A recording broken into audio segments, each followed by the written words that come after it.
Today's voiceover talent is more than just a pretty voice. Today's voiceover talent has to be a boss, a VO boss. Set yourself up with business owner strategies and success with your host, Anne Ganguzza, along with some of the strongest voices in our industry. Rock your business like a boss, a VO boss.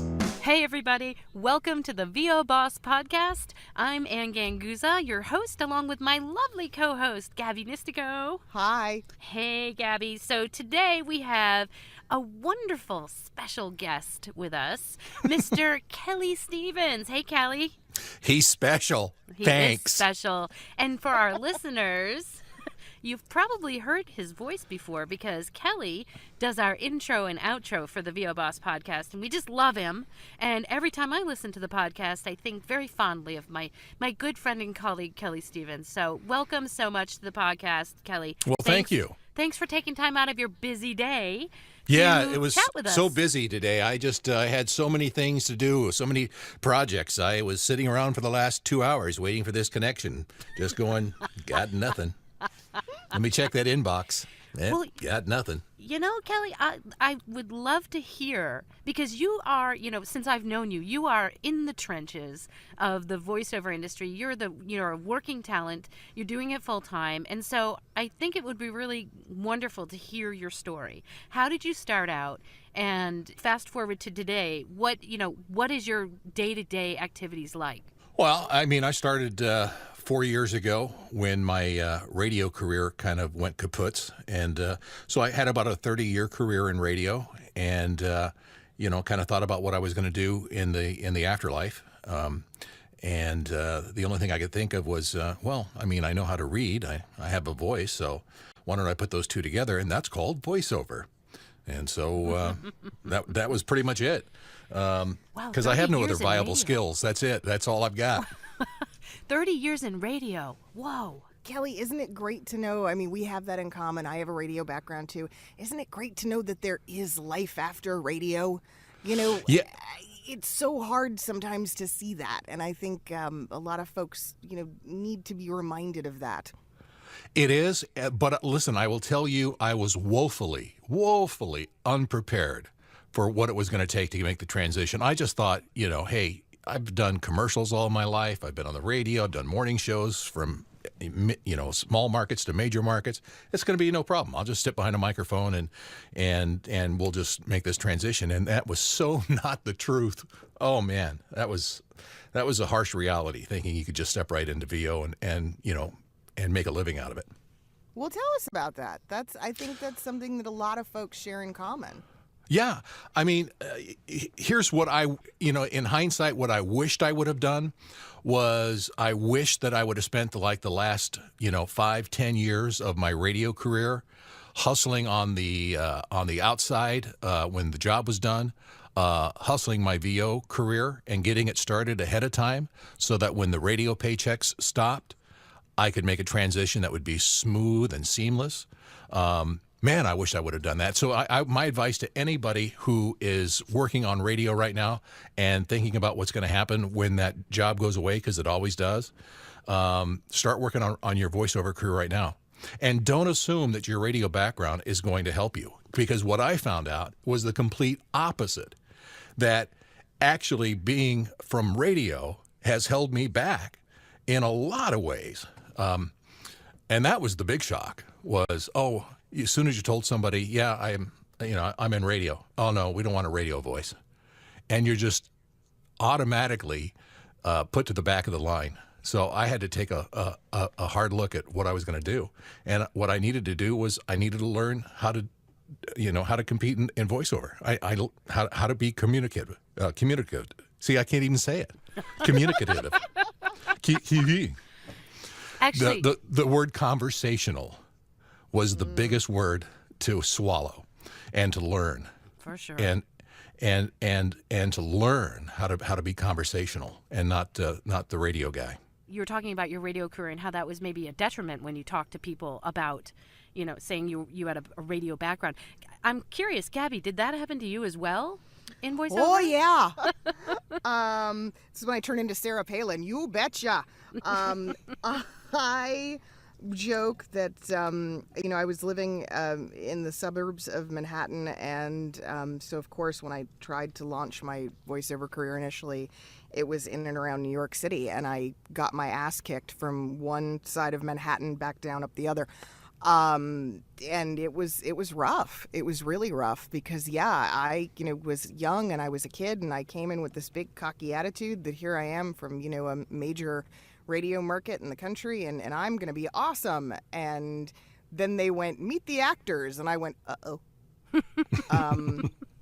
And pretty quickly realized what I did not bring to the table that they did. So yeah. Well, yeah, here's what I learned, and it was the hard lesson was, first of all, I didn't even know there were VO coaches. I didn't know there were VO conferences. I didn't know there was a whole VO community. I just was unaware of the intricacies of the business. So the first thing I did was I attended VoiceOver Atlanta. I think that was in 2013. And so that was my first experience in the voiceover community. Going there really opened up my eyes about the business aspect, but not only that, but the coaching aspect. It was like, you hire people to teach you how to read? Really?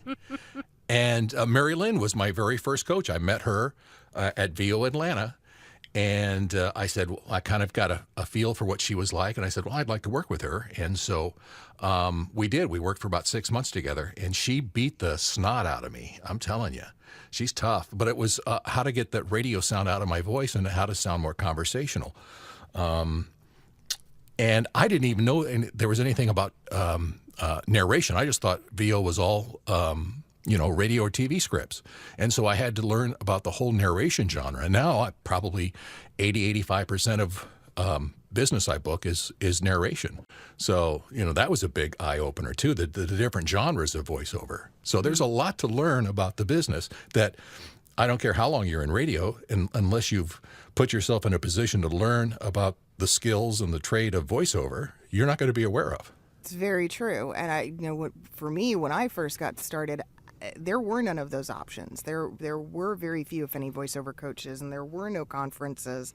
And so I was sort of just, on my own trying to figure it out and trying to go the more traditional acting route to bridge that gap. You're very fortunate that you stepped in at a time where you do have those options and you do have access to people like Mary Lynn, and you worked with her remotely, correct? Yeah, we worked via Skype, and then Mary Lynn turned me on to other great coaches, Tom Pinto, who I just adore and worked with for narration and promo and affiliate work.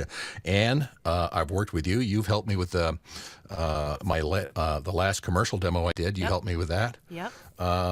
Yeah, so I've been fortunate enough to work with some really good coaches, and I continue to work with good coaches, and I continue to look out and seek out good coaching. I try and do it at least once a month. Right now I'm in the process of finding another new commercial coach.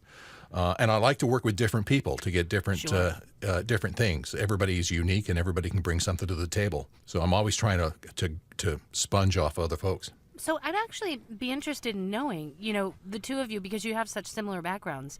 In terms of, the market today, should I even bring this up regarding male, female gigs? Are there more for female, more for male? Are you finding that, perhaps, Gabby, some of the things that you do are more male-oriented, or what's the market like for both of you?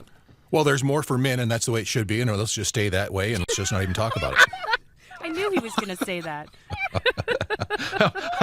I'm sorry. I think did somebody just let a pig in? I think they did. That's fantastic. Oh, my gosh. Yes.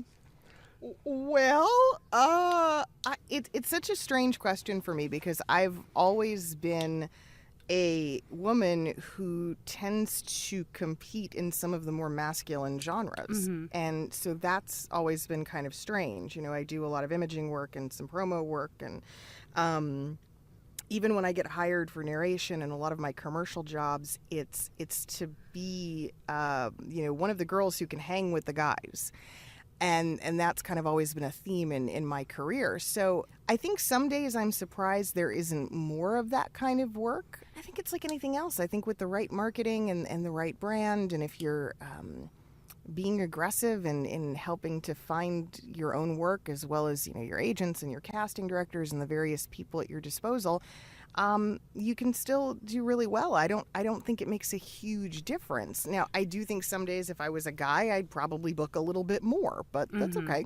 I asked that question because, Kelly, you mentioned that you do narration work, and that's fantastic. I think so many people do narration work. They don't talk about it all the time because it's not as glamorous.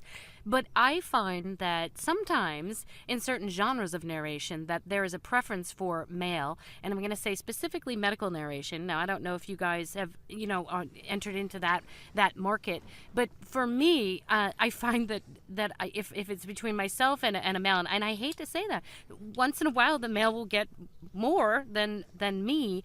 I don't know if it's because there's more of a feeling of a connection of doctor wise, and I really don't know, but that was just an interesting observation that I made. Kelly, what do you think?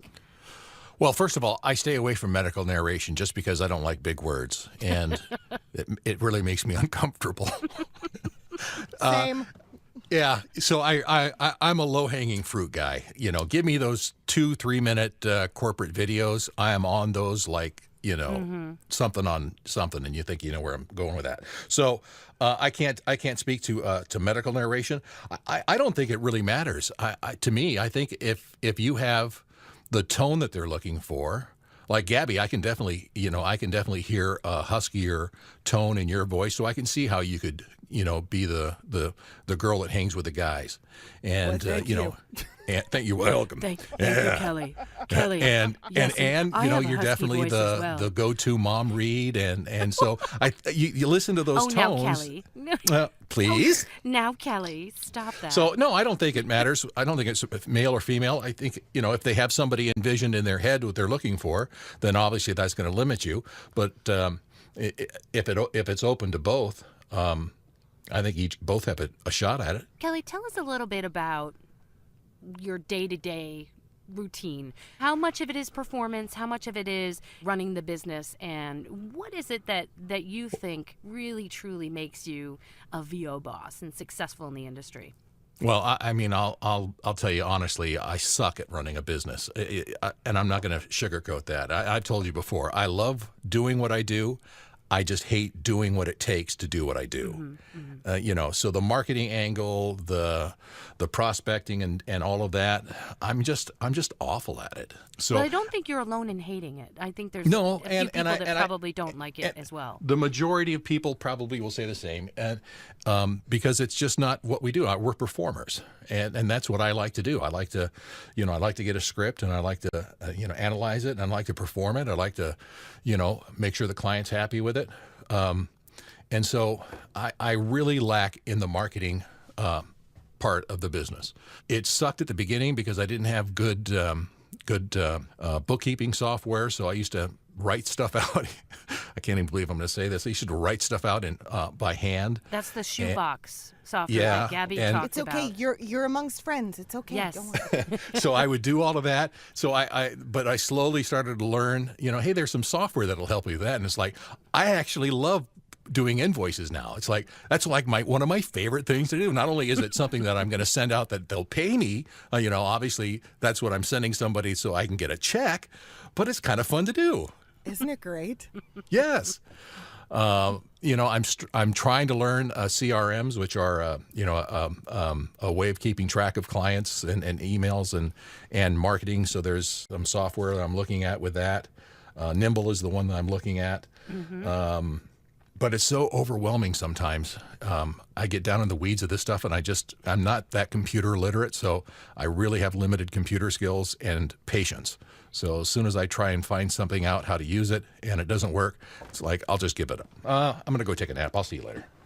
I'll come back. I hope it's this fixed. is one of the reasons, Kelly, why we have this podcast, the business owner's strategies and success, to hopefully help those people that, business may not be something they love doing, but it's something that is a necessary thing to be successful in the industry. And so, hopefully that's one of the reasons why Gabby and I got together to produce this podcast and why we're talking to you, because I'm sure there are so many listeners out there that just completely are going, oh my God, Kelly, thank you for saying that, because I hate it too. And so what we want to do is try and offer some, some positive solutions and help for those people that might be struggling in the business aspect. Well, and that's perfect, and it's what we need. I think the talent coaching side of everything is fine, and that's kind of the sexy side, and it affects the way you perform, and you can kind of, if you're like me and you have that artistic mind, you can kind of grasp that and get into that. The unsexy side, the business side, is totally... We're making it sexy, Kelly. Two women hosting this thing, man. We're making bringing it the sexy. That's right. Bring the sexy back, baby. Bring it back. Make business sexy, and I will owe you forever. But I'm just saying that's the part that I'll bet you 99.9% of people like me, that's what we need the help with. I've heard it said before at conferences, when they have a marketing or a business plan breakout, that's the last one that gets sold out. Working with a major talent on promo sells out quick, but how to actually build your business, they're like the crickets are in the background. It's sad but true. It's sad but true. You said that, sometimes when you feel like you're in the weeds with this stuff and it becomes overwhelming, and you said you kind of lay down and take a nap, but seriously, what do you do? How do you combat that? How do you approach making sense of it all? I take a nap. I'm not joking. I'll get so frustrated, and it's just like, I'll just shut down and I'll just go, I'll deal with this in 45 minutes after my power nap. Okay. Yeah. So I'm getting better at writing lists in the morning. Here's what I would like to accomplish today, and I think that is helpful for me personally. If you're somebody like me that has short attention span and difficulty focusing and concentrating, I'll try and write at least 6 things that I know I want to accomplish in the day, and sometimes I get to all 6. Sometimes I get to 1. Sometimes I get to 8 things. So the list is a helpful little tool that I found helps me. So I would suggest that. Also getting great advice from great people. This Nimble project that I'm working on and a way of being better at keeping track of my client lists and being able to interact with them and finding opportunities to interact with them. I'm seeing at the end of this is going to have some results for me. So I'm excited about that.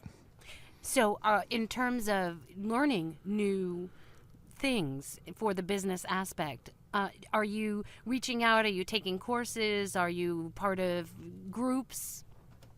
Yeah, there's a guy that I'm working with on that particular project that he's really good at, and so I bought a course from him on how to use it, and then I have a list of other folks that are voiceover folks like me that we reach out together, and we are on Facebook together, or we'll shoot an email back and forth and try and motivate each other and help solve each other's problems, cry. Yeah. Hold hands. I love that. And you know what? That's actually becoming more popular. More and more people, and I'm just going to name Zoom because I use Zoom a lot, but there's a lot of people who are actually, buying a video conferencing software and just having like Hangouts. And, outside of accountability groups or mastermind groups, they're getting together and they're talking. And I truly believe that that's like one of the really cool things about the community is that we can get together and we can really talk it out amongst each other and really just have a group of peers that we can say, okay, so how did you solve that problem? What are you using? I know all the time I'm looking on my Facebook group and it's like, so what software do you use for accounting? Or, what's the best audio editing software? It's always out there. So I love the fact that we have a community that can reach out to one another and help each other. And I'm glad that, Kelly, that's what people are doing to learn, the necessary evils of the business end of it. Well, what blew me away, the couple of times I've been out to L.A., which I call VO Mecca. I took some workshops while I was out there. I spent quite a bit of time, at least I thought, in the area, and was just blown away by the camaraderie in the voiceover community. And it was really supportive, and I thought, wow, that's really cool. It's not like what I thought it was going to be like, where it was going to be snippy. And they said, oh, no, that's the on-camera actors. So we're not like that. And that's true. It's just, we're like the redheaded stepchildren that nobody ever knows about or talks about. But we're all kind of like in the same club, so we know the secret handshake. Well, Kelly, it has been amazing spending time with you. Thank you so much for sharing and for, being so honest. I love it. And Gabby and I thank you for our wonderful intro and outro and all your help in support of VO B.O.S.S. And I would also like to thank our sponsor, IPDTL, for the quality connection and recording that you're listening to right now. You guys can also record like a boss and find out more at IPDTL.com. Great. Thank you, ladies. It's time for my nap now. Always time for a good power nap. Always. I'm right there with you. We'll make it a group nap. Ooh. Guys, make sure you go to our website, VOBoss.com. Sign up for our mailers where you can get your hands on exclusive content, swag, more information about future podcasts and previous episodes. And make sure to subscribe to us on iTunes and Stitcher. And also like us on Facebook at VO B.O.S.S Podcast and Twitter at VO_Boss. Thanks so much, guys. It's been so much fun, and we'll see you next week. We're going to sleep now. Oh, there's no sleeping. Join us next week for another edition of VO B.O.S.S. with your hosts, Anne Ganguzza and Gabby Nisterko. All rights reserved. Anne Ganguzza voice talent in association with 3 Moon Media. Redistribution with permission. Coast-to-coast connectivity via IPDTL.